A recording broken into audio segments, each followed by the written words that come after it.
Welcome to YouTube channel ABTV বাংলাতে। আমি আমির হোসেন আপনাদেরকে প্রীতি ও শুভেচ্ছা জানিয়ে শুরু করছি আজকের প্রতিবেদন।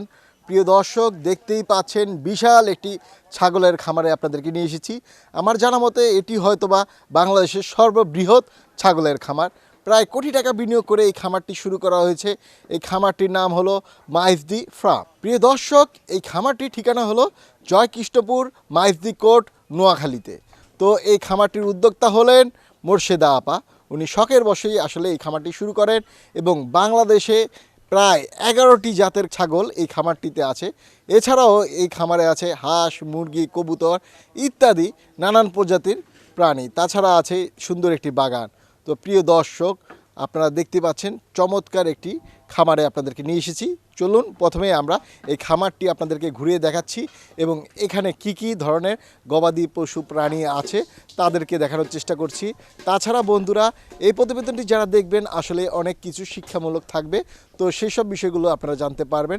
তো চলুন আপনাদেরকে দেখাচ্ছি খামারটি।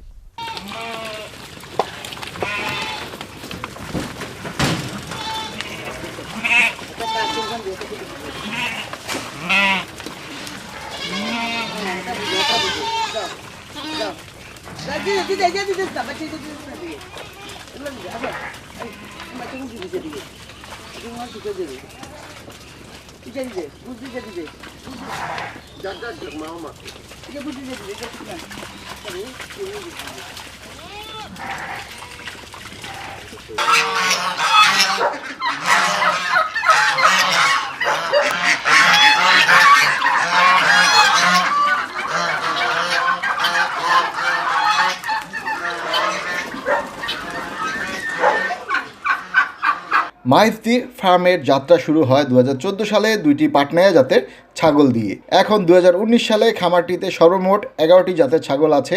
এদের সংখ্যা 100 এবং গাড়ল আছে 30টি। তাছাড়া আরও আছে ভেড়া, কবুতর, হাঁস, মুরগি এবং মাছ। মুরগির মধ্যে আছে ব্যান্টাম, আমেরিকান বাহামা, তিতি, টার্কি, পাহাড়ি ইত্যাদি। কবুতরের মধ্যে আছে সিরাজি এবং লাক্কা। প্রিয় দর্শক, এই খামারের সার্বিক নিরাপত্তার জন্য রয়েছে 4টি গার্ড ডগ। এদের জাত হলো জার্মান শেফার্ড, ডালমেশিয়ান, রটেলার। নোয়াখালীর রওশনবাণী সিনেমা হলের পাশ দিয়ে যে গলিটি গেছে সেই গলি ধরে কিছু দূর আগালেই খামারটি অবস্থিত। মোর্শেদা আপা একজন শিক্ষক। উনি শখের বশেই কোটি টাকা বিনিয়োগ করে খামারটি শুরু করেন। দেখতেই পাচ্ছেন এটি হলো পাঠা রাখার জন্য শেড। দেখুন দর্শক, আপনাদেরকে ভালো করে দেখানোর চেষ্টা করছি। এখানে বিভিন্ন জাতের পাঠা রাখা হয়েছে। ছাগল পালনের জন্য 3টি শেড করা হয়েছে। এই যে দেখতে পাচ্ছেন দ্বিতীয় শেডটি, এখানে গ্রিন হাউসের মাধ্যমে শেডটি করা হয়েছে। ছাগলের জন্য 3টি চারণভূমি আছে, আলাদা আলাদা করে করা হয়েছে। তাছাড়া ওনারা ঘাস চাষ করেন এবং এই এলাকার আশেপাশের বিভিন্ন জায়গা থেকে ঘাস সংগ্রহ করে এনে ছাগলকে খাওয়াচ্ছেন। আর এই খামারটির সবচেয়ে বিশেষত্ব হলো ওনাদের ছাগলগুলো আসলে খড় খায়।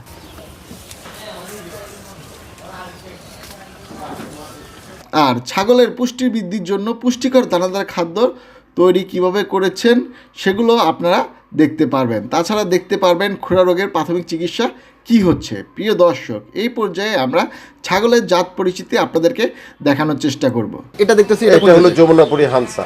এটা আমার 2টা দাঁত হয়েছে। এরা আবার দুধেরও ছাগল, দুধে দেয়, বড় হয় অনেক। এটা ধরেন আমার 18 মাস, 1.5 বছর বয়স হয়েছে। বেসিক্যালি ওরা একই জাতের কিন্তু 2 কালার। এটা হলো শিরোহী, ওটা হলো আজমেরি।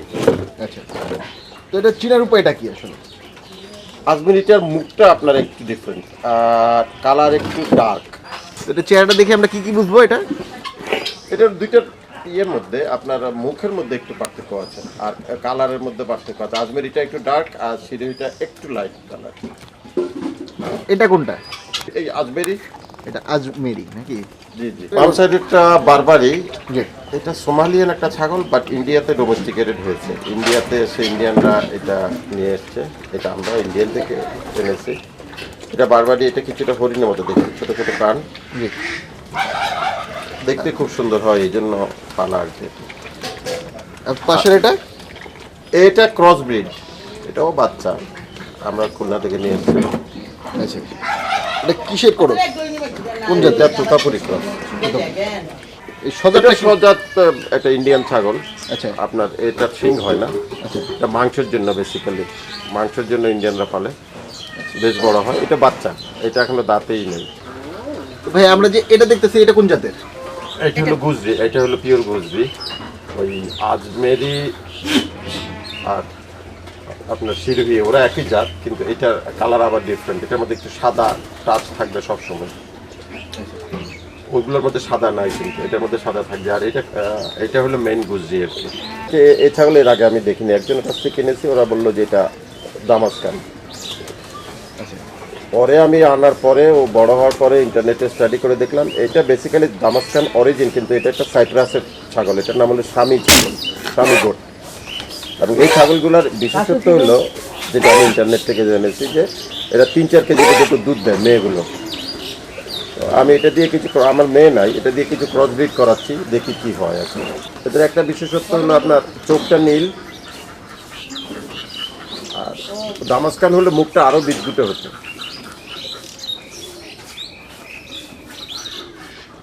এটা একটা ক্রস ব্রিড। আচ্ছা এটা আপনার খুব সম্ভবত তোতাপুরি গুজরি ক্রস। আচ্ছা আচ্ছা।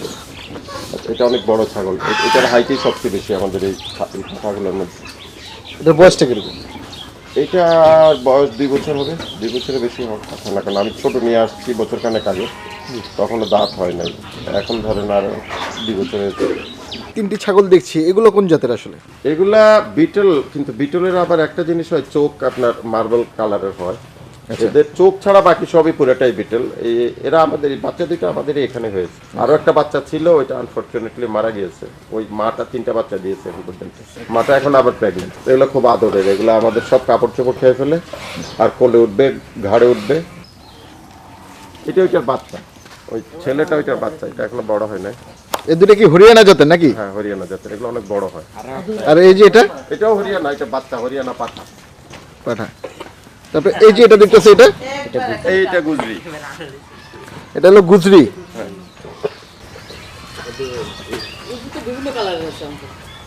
তো এটা দেখতেছি ভাই, এটা কোন জাতের? এটা এটা নাকফুলি, এটা একটাই আমাদের একটা মেয়ে ছাগল আছে আপনার, পাঠা নাই আর কি। তো এটাকে সংকরায়ন কোনটা দিয়ে করছেন আসলে? এখন তোতাপুরি দিয়ে সংকরণ করি। আচ্ছা তোতাপুরি বা আমার ওই স্বামী গোটটা আছে যে, জি, ওইটা দিয়ে করি। এটা কোন জাতের? এইটা যমুনাপুরি একটা ছাগল, এইটা ওইটা, এগুলা অনেক বড় হয়, দুধও দেয় অনেক। এগুলো অনেক দুধ দেয় নাকি এই যমুনাপুরি? জি জি। কত লিটার পর্যন্ত দুধ দেয় প্রাপ্তবয়স্ক হলে? প্রাপ্তবয়স্ক হলে 2-3 লিটার দুধ দেয় ওরা। আমার ওই যে দামাস্কা, মানে ওই যে আমার স্বামী গোটটা, ওই গোটটার বাচ্চা, গলার মধ্যে দেখেন ডুডল আছে। ডুডলটা একটা নীল চোখ আবার। নীল চোখ। এটা কি স্বামীগড়? হ্যাঁ স্বামী গোট। এটা কি পিওর পেয়েছে নাকি? না, এটার মা আমার অন্য জাতের, কিন্তু এটার বাপ পিওর। এটার এবার আমার অনেক ক্রস করেছে, এটার অনেক বাচ্চা হবে ইনশাল্লাহ এই জাতের। প্রিয় দর্শক দেখুন কত সুন্দর লাগছে দেখে, আসলে প্রাণটা জুড়িয়ে যায়। কত সুন্দর একটি ছাগলের খামার আপনারা দেখছেন। তো আমরা যে এটা দেখতেছি ভাইয়া, এটা কোন জাতের? এটা একটা গুজরি। এটা আমি একটু আশ্চর্য হয়েছি, কারণ এটার মা এবং বাবা দুজনেই পিওর গুজরি। এটা একটু মানুষ চিনবেই না, এটাকে গুজরি বললে আমাকে ধরে হয়তো মারবেই, কিন্তু এটার মা বাবা একেবারেই পিওর গুজরি। 1 মাস বয়স হয়েছে এটা। ওই বাচ্চাটা বারবারই, এটা হরিণের মতো দেখতে। এটা বারবারই হরিণের মতো দেখতে অনেকটা নাকি? ওই দেখেন চোখ কান।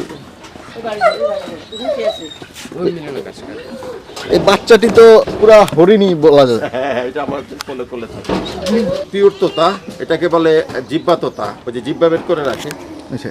বাট এটা তার একটা, এই জিব্বাটা বের করা আমার মনে হয় একটা বিকলাঙ্গতা। তারপরেও এইটার চাহিদা সবচেয়ে বেশি, এই পাঠার দাম সবচেয়ে বেশি। এই পাঠাটা আমি কিনেছি 1.5 লাখ টাকা দিয়ে, যদিও আমি অনেক বেশি দামে কিনেছি, কিন্তু এইটা ধরেন এখনো 1,20,000 টাকার জন্য বলছে।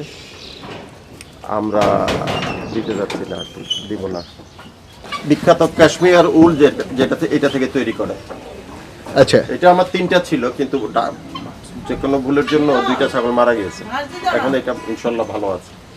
এটা কাশ্মীরি। হ্যাঁ, গরম সইতে পারে না। গরম সহ্য করতে পারে না নাকি? না মেহমান তো আমাকে তো কিছু করে না। এইটা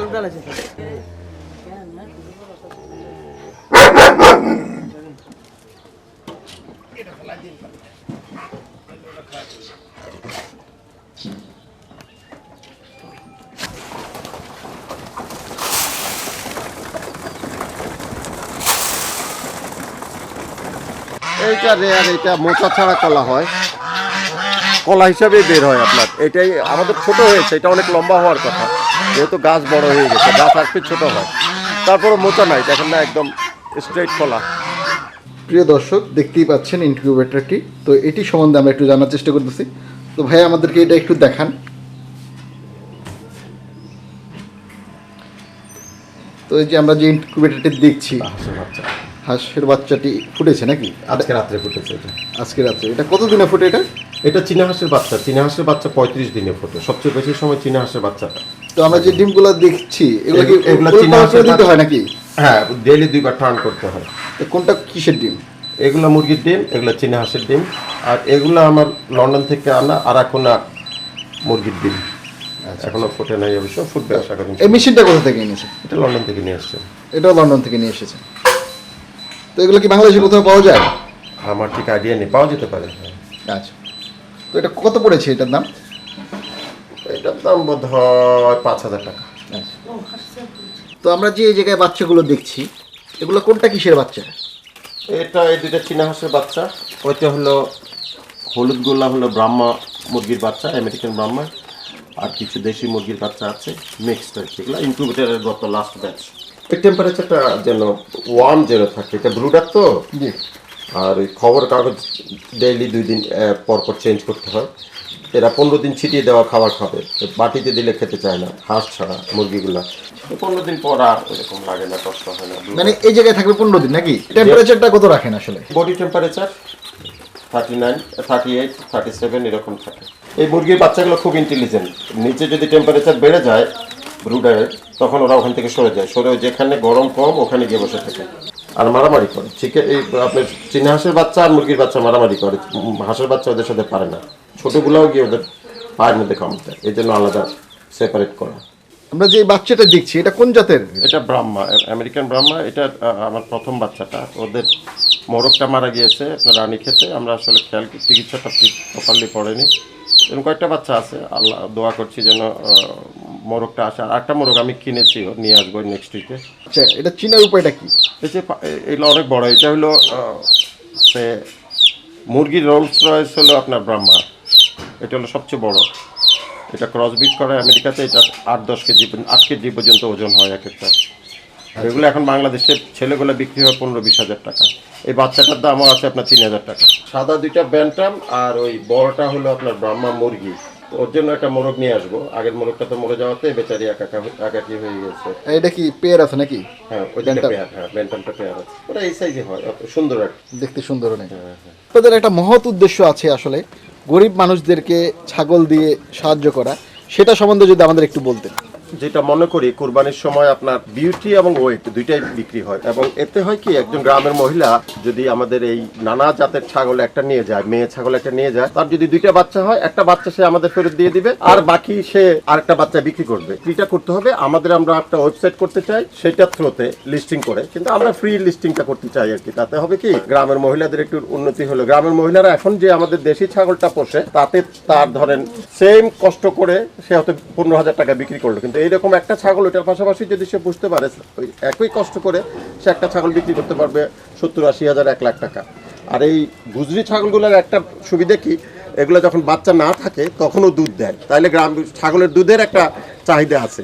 যদি আধা লিটার 1 পোয়া দুধও যদি পায়, মহিলারা এটা 25 টাকা বিক্রি করতে পারবে, তাতে তার খরচের পয়সাটা উঠে আসবে। গুজরি ছাগলগুলো সারা বছরই একটু হলেও দুধ দেয়।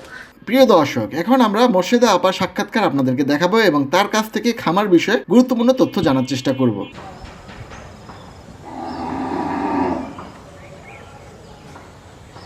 আমি প্রথম 2014 সালের শেষ দিকে আমার বাড়ির শখ করে 2টা ছাগল আনছে, ছাগি ওইগুলা। এই 2টা ছাগল থেকে আমরা যখন দেখলাম 18 সাল পর্যন্ত দেখলাম, আমাদের 2টা ছাগল থেকে আমাদের প্রায় 8টা-10টা হয়ে গেছে। তখন বাইরে একটু আগ্রহ জাগলো। ওই 2টা ছাগল থেকে একটা ভালো কথা, ওই 2টা ছাগল থেকে এখন আমাদের 16টা ছাগল হয়েছে। 14 সালের শেষ থেকে 14 এই কয় বছরে 16টা ছাগল আছে। তখন বাইরে একটু আগ্রহ দেখলো যে দেখি একটু বাইরের থেকে একটু ছাগল এনে দেখি। দেশের প্রত্যন্ত অঞ্চল থেকে সে খুলনা, রংপুর, ঢাকা, সিলেট বিভিন্ন জায়গা থেকে বা চিটাগাং এই বিভিন্ন জায়গা থেকে ছাগল এখন আমাদের 11 প্রজাতির ছাগল আছে। আমরা ইনশাআল্লাহ প্রথম আমাদের খুব কষ্ট হয়েছে ছাগলের চিকিৎসার জন্য বা খাওয়ার বা ছাগলের অ্যাডজাস্ট করতে ছাগলের কষ্ট হয়েছে। এখন মোটামুটি ইনশাআল্লাহ আমরা একটা পর্যায়ে এসে পৌঁছেছি। আমাদের এখন ছাগলের চিকিৎসা করতে আমাদের বাইরে ডাক্তার দরকার হয় না, আমরা নিজেরাই মোটামুটি পারি। আশেপাশে 2-4 জনের ছাগলের উপর আমরা চিকিৎসা করতে পারি। আমি এদের ওষুধের কথা জিজ্ঞাসা করলে আমি বলি, বা আমাদের ছাগলের খাবার 2 বেলা দিই, আমরা দানাজাত খাবার দিই, আর বাদ বাকি আমরা 2 ঘন্টা অন্তর অন্তর আমরা ঘাস দিই, পর্যাপ্ত পরিমাণ ঘাস দিই। আমাদের গাছের বাগান আছে, খাত আছে, তারপর ক্ষেত আছে চরে, ওইখান থেকে আমাদের কর্মচারীরা এখান থেকে ঘাস এনে আমরা এগুলোর কুচা, আমরা ঘাস কাটার মেশিন আছে আমাদের, ওই মেশিন দিয়ে আমরা এটা কুচা করি, ছাগলটা দিই। মোটামুটি আল্লাহর রহমতে আমরা এখন আমাদের 50টা বড় ছাগল আছে আর 100-র উপরে আছে আমাদের বাচ্চা আর বড় ছাগলে। গারল বেড়া আছে আমাদের 30টা। একটা গারল বেড়াগুলো 4টা বাচ্চা দেয়, আবার 3টাও বাচ্চা দেয়। অনেকগুলো আছে 4টা দেয়, অনেকগুলো আছে 3টা বাচ্চা দেয় আমাদের। আর আমাদের কবুতর আছে আমার ইনশাআল্লাহর রহমতে, আমার বিভিন্ন মোরগ আছে, বিভিন্ন প্রজাতির হাঁস আছে, সব রকমই করি, বাকি আল্লাহর ইচ্ছা। তো আমাদের ইচ্ছা আছে আল্লাহর সাহায্য আমরা যদি এই ছাগলটা বাইরে থেকে আসে, চর থেকেও আসে, সুবর্ণ চর থেকে আমাদের অনেকে আসে। আমি এবার একটা কলেজে চাকরি করি, ওইখান থেকে লোক আসে আমার কাছ থেকে কেনার জন্য হেরা ছাগল। আমার বাইরের একটা শখ যে আমি শহরের দিকে যদি আমি 2-4 ছোট ক্ষুদ্র ঋণের মাধ্যমে আমি যদি গ্রামের গরিব কৃষকদের মধ্যে যদি এই উন্নত প্রজাতির ছাগল যদি আমি সাপ্লাই দিতে পারি, তাহলে হয়তো ভবিষ্যতে গ্রামের লোকজনের কিছুটা অন্তত আর্থিক সহায়তা হবে ওদের। এই জন্য আমাদের এখন আমরা বিক্রি শুরু করি নাই, 2-4টা বিক্রি করছি, মোটামুটি ইনশাআল্লাহ 60,000 70,000 টাকা একটা বিক্রি করছি। ভবিষ্যতে আছে সামনে থেকে আমরা বিক্রি করবো। এর থেকে আমরা আরও 2-3টা ছাগলের অর্ডার দিছি। গরু আমরা আশা করি গরু আর উঠামো, বাকি আল্লাহ আপনারা দোয়া করবেন যদি আমরা ভবিষ্যতে এটা দিয়ে একটা আমরা পর্যায়ে পৌঁছতে পারি, ভালো একটা পর্যায়ে পৌঁছতে পারি, আশা দোয়া করে। অনেক আছে আমাদের ছাগল কোনো ছাগল আমার প্রথম যে 2টা ছাগল, ওই 2টা ছাগলের বাচ্চাও এখন আমার বাচ্চা দিছে, অনেকগুলো 16টা ছাগল হয়েছে আমার। এর থেকে আমাদের প্রথম চিকিৎসা করতে আমার অনেক কষ্ট হয়েছে। একজন ডাক্তার, আমি নাম বলবো না, ওনারা আমি ঢাকা থেকে আনছি, ওনার জন্য আমার কয়েকটা বেড়া ছাগল অনেকগুলো মারা গেছে, প্রায় 50টার মতো ছাগলে বেড়ায় আমার বিভিন্ন ভুল চিকিৎসার কারণে মারা গেছে। ডাক্তার দিয়ে এখন আমি আর ডাক্তার ডাকি না, আমি নিজেই চিকিৎসা করি মোটামুটি ইনশাআল্লাহ। আল্লাহর রহমতে আল্লাহ একটা পর্যায়ে আমাদের রাখছে এখন, বাকি আল্লাহ যদি আমাদের সহায়তা করে তাহলে হয়তো আমরা একটা ইয়েতে, যেমন অনেক ছাগল আছে, আবার প্রেগনেন্ট আছে প্রায় প্রতিগুলাই আমাদের, প্রত্যেক ছাগলে যেগুলা মহিলা ছাগল ওইগুলো আমাদের প্রেগনেন্ট। আশা করি ইনশাআল্লাহ এই সামনে জানুয়ারি ফেব্রুয়ারির মধ্যে আমাদের আশা করি যদি আমরা বাঁচাতে পারি আমাদের ডাবল ছাগলের যে বাচ্চা যে 50টা আছে, এই 50টার থেকে আমাদের মনে হয় 30টার মতো প্রায় ছাগল আছে আমাদের প্রেগনেন্ট। ওইগুলো থেকে আমাদের যদি একটা করে দিলে আরও মোটামুটি 30টা, আমাদের 150 ছাড়া যাবে আশা করি ইনশাআল্লাহ আগামী 1-2 মাসের মধ্যে। আমাদের ছাগল বেড়াও আছে, বেড়াগুলোও প্রেগনেন্ট। তো বেড়াগুলোর একটা সুবিধা হচ্ছে কি, গারল বেড়ার একটা 60টা করে বাচ্চা দেয়, বাচ্চা নষ্ট হয় না, বেড়ার লালন পালন বা বেড়ার খামারে কোনো কষ্ট হয় না, বেড়ার কোনো রোগ হয় না, অসুখ হয় না। ছাগলে যেরকম এগুলো বিদেশি ছাগল, বিভিন্ন ছাগলের অসুখ, জীবনে বেড়ার কোনো অসুখ নাই বা বাচ্চা নষ্ট হয় না। বেড়াতে আমরা 30টা ছাগল, 2টা বেড়া থেকে আমরা শুরু করছি ইনশাআল্লাহ, এখন আমাদের 30টা বেড়া আছে।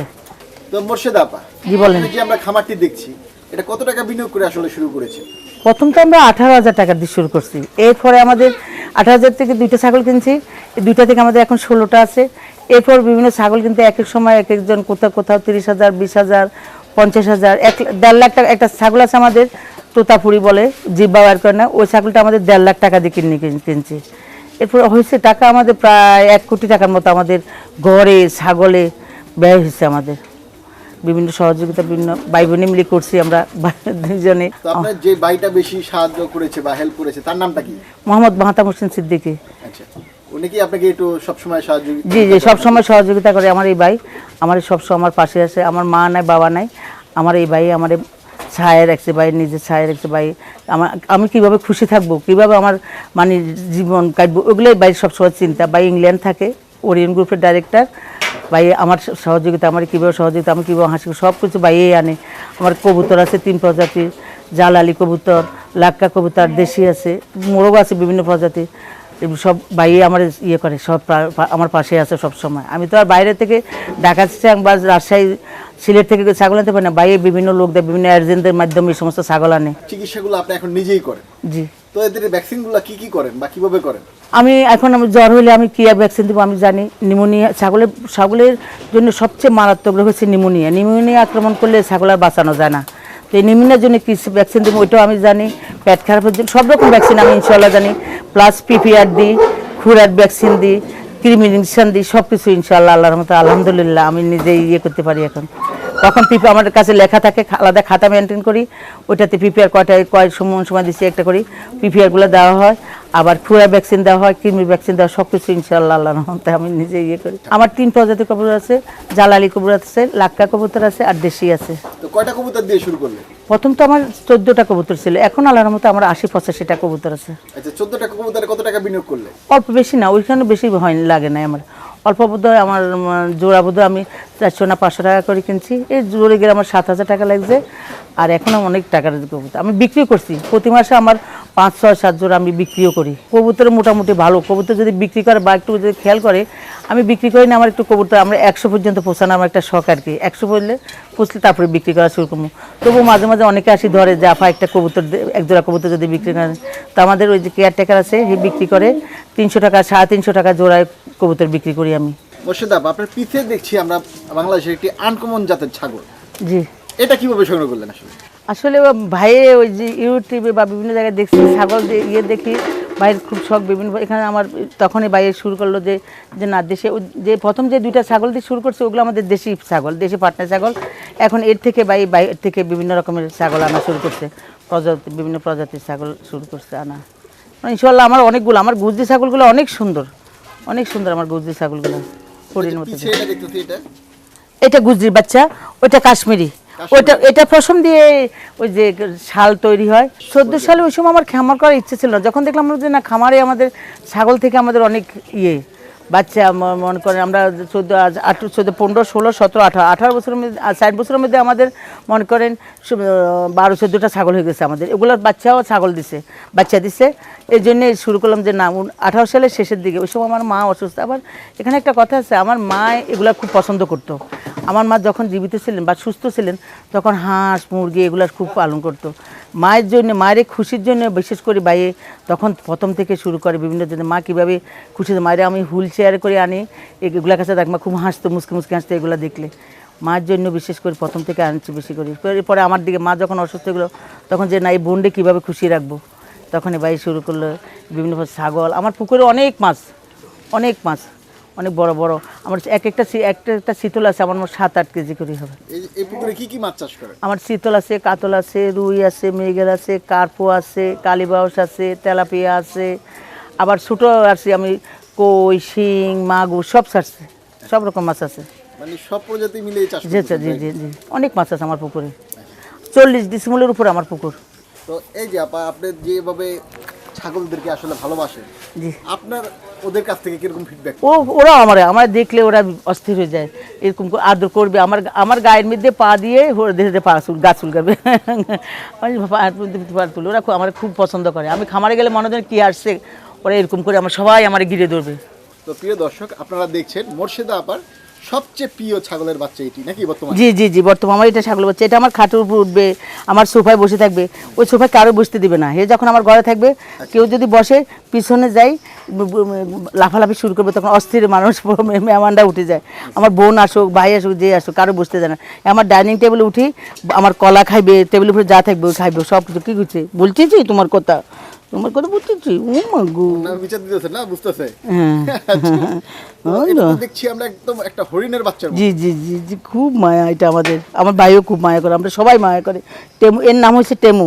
আমরা টেমু রেখেছি। টেমু করে ডাকলে করবে, উত্তর দিব। হেরে রাখি, আমি অজু করতে যেতে পারি না। আমি যখন আমার সোফার উপরে বসা থাকে, আমি অজু করতে গেলে পিছনে মনে যেন মা করে ডাকতেছে, ম্যা করে ডাকি। আমি যেখানে অজু করি ওইখানে যাই দাঁড়াবো, বেসিনের পাশে যাই দাঁড়ায় থাকবো। মোর্শেদা আপা, আমরা দেখছি আপনার 4টি কুকুর আছে। জি, এগুলো পাহারাদার। এগুলো হলো পাহারা ভাড়া দেয়। এদের জন্য, এই কুকুরগুলোর জন্য আমাদের বাড়িতে কেউ আসে না। আমরা উঠানের উপরে আমাদের ছাগল যদি থাকো, রাত্রে যদি আমাদের টাকাও পড়ে থাকে, কোনো খুব লোক আসবে না। এর মধ্যে একটা কুকুর আছে, এ কামড় দিলে আর ছাড়তে জানে না। এর চোখের দিকে তাকাইলে বাইরে যদি লাঠি দেখা, হে খুব রাগ হয়। আমাদের এখানে আশপাশে কোনো কুকুর আসতে পারে না। এর জন্য খুব ইয়েতে বিভিন্ন 3-4টা প্রজাতি কুকুরটা, ওই সব কুকুরটা খুব হিংস্র। ও এই কুকুরে ভয় কেউ আসে না, আমাদের বাড়ি বাউন্ডারির মধ্যে কেউ আসে না আমাদের বাড়িতে। তো এমনি সিসি ক্যামেরা লাগানোর প্রয়োজন মনে করতেছেন না নাকি? না, সিসি ক্যামেরা আমি লাগাবো কি জন্য, আমার ছাগলের উপরে কি কোনো টর্চার করে কিনা এটা দেখার জন্য, আমি কলেজ থেকে যেন দেখতে পারি, এর জন্যই মোবাইলে করি, এর জন্য আমি সিসি ক্যামেরা লাগাবো। প্রফেশনালি ছাগল পালন শুরু করেছেন মাত্র 2 বছর ধরে? জি 2 বছর ইনশাআল্লাহ, মাশাআল্লাহ, আলহামদুলিল্লাহ। আমার অনেক ছাগল হচ্ছে। যদি বাঁচি থাকতো তাহলে হয়তো আমার এখন আর নতুন ঘর করা লাগলো। অনেক ছাগল মারা গেছে। টোটাল কতগুলা ছাগল হয়েছে আপনার 2 বছরে? 2 বছরে আমার মারাই গেছে মনে হয় 50টার মতো। বাচ্চায় বড় ছাগলে ডাক্তারের ভুল চিকিৎসায় মারা গেছে। ডাক্তার ভুল চিকিৎসা করছে, ওইটাতে মারা গেছে। এতে করে আমার অনেক ছাগল মারা গেছে, ও বাচ্চাও মারা গেছে অনেক। এখন মোটামুটি 100-100 বেশি আছে, 100 বোধ 3টা না 4টা আছে, আর বেড়া আছে 30টা। কতজন কর্মচারী আছে এই খামারটিতে? 8 জন কর্মচারী আছে আমার। তো মাসিক খরচটা কিরকম হয় আপনার? মাসিক খরচ কর্মচারীদের বেতনে আমার 70-75 টাকার মতো চলে যায়। এরপর তো এদের খাওয়ার খরচ আছে, ছাগল আমার মাসে আমার মনে হয় খাবার, ছাগলের খাবার, কর্মচারীদের খাবার সব কিছু মেনটেন করতে আমার মনে হয় 4-5 লাখ টাকা লাগে যায় আমার। আচ্ছা, মানে মাসে 5 লক্ষ টাকার মতো খরচ হচ্ছে। জি। তো এই যে এত টাকা যে বিনিয়োগ করছেন আসলে আপা, এই টাকাটা কি ব্যাক পাওয়া সম্ভব কিনা, না শুধু শখেই করছেন? আসলে কিছুটা শখও আছে, কিছু আছে। আমার ভাই খুব শৌখিন, হে খুব শৌখিন। হে ছাগল আমি যদি হেরে বলি যে বিক্রি করে করমু, দাঁড়া বিক্রি করমু, এগুলা বলি। সে আজকে বলে লোক যে ক্রেতারা আসে ছাগল কিনতে, এই যে ভাইয়া বিক্রি করবো, একটা ছাগলের বাচ্চাগুলো বড় হোক, এইভাবে করে। সে এখনও কিন্তু পুরোপুরি বিক্রি হে ছিল না, হে ইংল্যান্ড ছিল, এভাবে দিয়ে আমি 4-5টা বিক্রি করছি। মানে সে এখন বিক্রি করতেও দেয় না? না, বিক্রি করতে দেয় না, বিক্রি করলে তো অনেক টাকা পাওয়া যায়। এখন বিক্রি করলে তো একটা আয় আসে। জি আসে। তো আপনি তো প্রায় 1 কোটি টাকা বিনিয়োগ করেছেন। জি। তো এই টাকাটা উঠাতে আপনার কতদিন সময় লাগতে পারে আসলে, বা উঠাতে পারবেন কিনা? তো টাকা উঠাতে পারবে এই আশা, এই এতে তো করি না, শখের বসে করছি, এখন ব্যবসা করে যা পাওয়া যায়। আচ্ছা, তো সর্বশেষ আপনার ভবিষ্যৎ পরিকল্পনা কি? ভবিষ্যৎ পরিকল্পনা, আমি ছাগলের খামার তো আমার আছে, দেখেন আমি আরও কিছু নতুন ছাগল উঠাতে চাই। ছাগল উঠাই, এরপরে গ্রামের মহিলাদের সরবরাহ করা, আশপাশের যেন মানুষের সহযোগিতা হয়, গরিবদের যেন সহযোগিতা করতে পারি এই ছাগলের মাধ্যমে, ক্ষুদ্র ঋণের মাধ্যমে, ছোটো করে যদি একটা ঋণ দিতে পারি, ওদের ঋণের মাধ্যমে যদি ওদের ছাগল দিতে পারি, ওরা যদি উন্নতি হয়, গরিবদের সাহায্য করা বিশেষ করি ওদের এই ছাগলের মাধ্যমে আর কি। তো প্রিয় দর্শক, আপনারা শুনলেন আসলে ওনাদের মূল উদ্দেশ্য এতক্ষণে আমরা জানতে পারলাম। আসলে এই খামারটি করা হয়েছে একটি মহৎ উদ্দেশ্যে। গরিব এলাকার, নোয়াখালী এলাকার গরিব মানুষ যারা আছেন, যাদের অল্প পুঁজি আছে, চর অঞ্চলের মানুষ যারা আছেন, তাদেরকে 1-2টি করে ছাগল দিয়ে তারা আসলে স্বাবলম্বী করতে যাচ্ছেন। তো আপনাদের এই মহৎ উদ্দেশ্য সফল হোক, এই দোয়াই করি। তো আপনারা ভালো থাকেন, সুস্থ থাকেন। ঠিক আছে, দোয়া করবেন, ধন্যবাদ। প্রিয় দর্শক, এতক্ষণ আপনারা মাইজদি ফার্মটি ঘুরে দেখলেন। আসলে কেমন লেগেছে কমেন্টের মাধ্যমে জানাবেন। আর আমাদের প্রতিবেদনগুলো যদি আপনাদের ভালো লেগে থাকে অবশ্যই আমাদের চ্যানেলটি সাবস্ক্রাইব করবেন। আর যারা সাবস্ক্রাইব করেছেন তাদেরকে অসংখ্য ধন্যবাদ, এবং বেশি বেশি করে শেয়ার করবেন যাতে আপনার আশেপাশে যারা আছে তারাও দেখতে পারে, এবং আপনারাও যাতে ছাগল পালনে, হাঁস মুরগি পালনে উদ্বুদ্ধ হন, সেই চেষ্টাই আমাদের থাকে। তো প্রিয় দর্শক, আপনারা সবাই ভালো থাকেন, সুস্থ থাকেন, এই দোয়া করে শেষ করছি। আল্লাহ হাফেজ।